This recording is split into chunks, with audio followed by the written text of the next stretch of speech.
the world there is a tremendous unrest. There's a sense of uneasiness.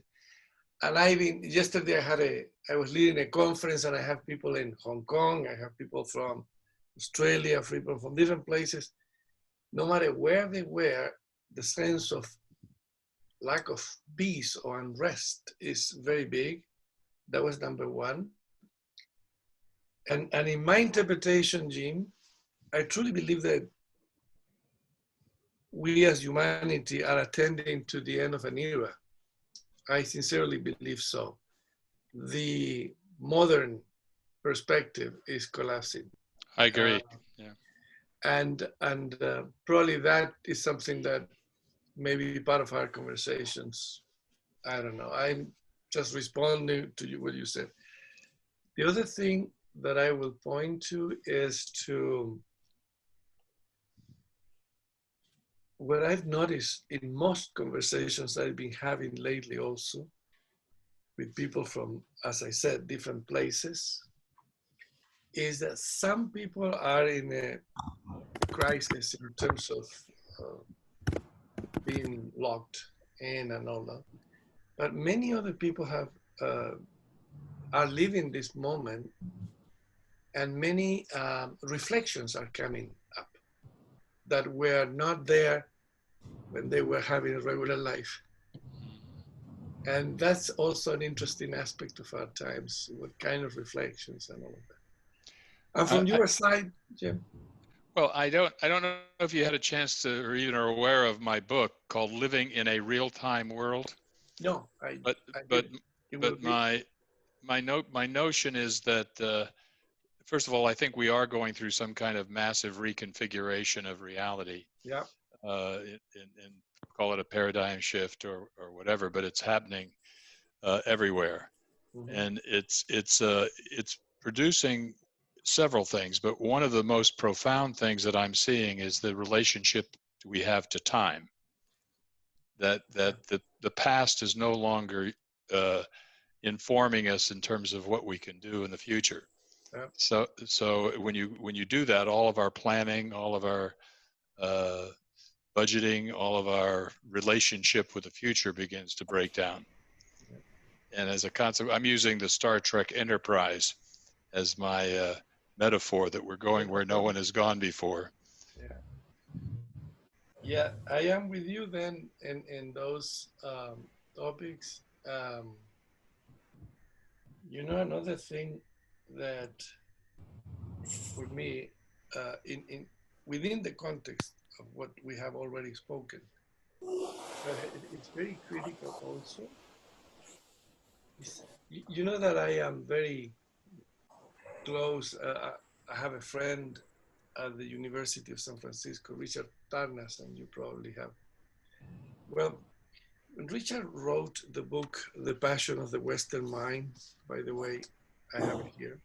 Mm-hmm. One of the things that he does with a beauty that I truly admire in him is to show something that I've been dealing in many conversations these days, which is the fact that in our present ontology, the modern ontology, we think of ourselves in isolation.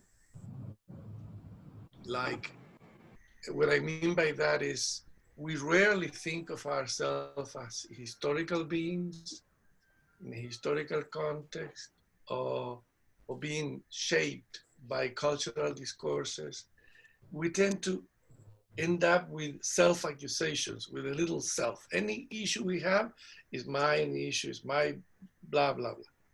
And I constantly point to people, stop accusing yourself. Think that your issues are coming from history, the pain we are living, our connection with, even in a cosmic perspective. So that also, Jim, has had a big impact in my conversations I'm having with my students. So that could be another territory of exploration, if you want. Well, also, you know, to the extent that we have several, I think, fairly profound windows to interpret what's happening,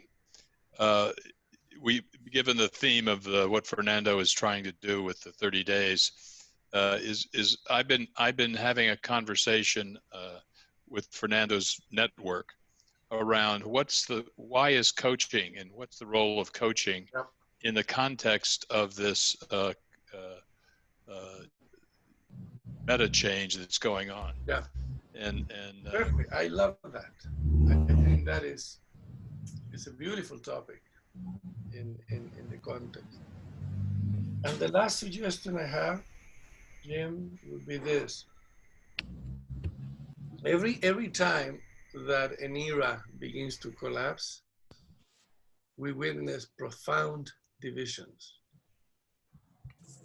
Those who are in the process of the shift and those who resist the hell out of it. And that also gives coaching a tremendous possibility in my eyes, because if we are able to help, to serve with our profession, to avoid this brutal division which we are falling, that would be extraordinary. Absolutely. Have you read a book called The Watchman's Rattle? No, I have not. She's I can't remember the author, but she's a social biologist, and she's studied the collapse of civilizations. Yeah. And she's... well, I love the topic already, so I'm going to take it. She identifies several common denominators, from the Mayans to the anyway, these different civilizations. And one of them is that it happens when the civilization's problems exceed the technology's capacity to solve them. Yeah. And whether that's water and agriculture in the past, or whether it's whatever's going on today. But also, she says there's two or three other things. One is that there's a rise in religion, and a strong looking for God to save us, since we can't save ourselves. And whether that's burning sacrifices on the pyramids or whatever it might be. And the other one is the gridlock, that the system grinds to a halt, and people fall into a pass it on mentality. You know, Jim, about something that you just said, that I have a lightly, I think we are in the same context, but it's slightly different here.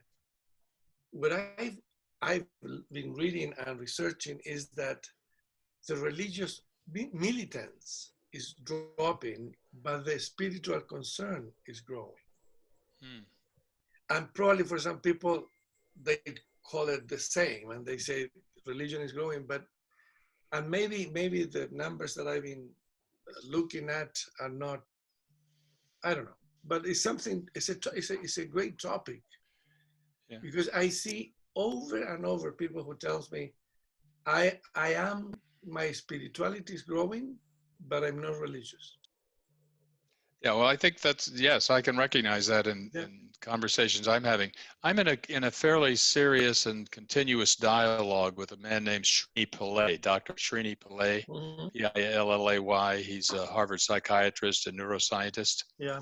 And we're working on the question of trying to come up with a framework or a theory that can encompass both the spiritual and the material, that can bridge those two domains in a way that's practical. And we've come to a distinction which we call existential confidence, which is a way of holding it. But the concern for how do you meld or integrate or hold these two physical and medical physical. Yeah. All right. Nos dejan algo para después. You know, I was just jazzed of the conversation. I said, if this is the pre, we're in for a treat. Fernando le estaba diciendo que si esto es la preámbulo, ustedes no se imaginan lo que va a venir.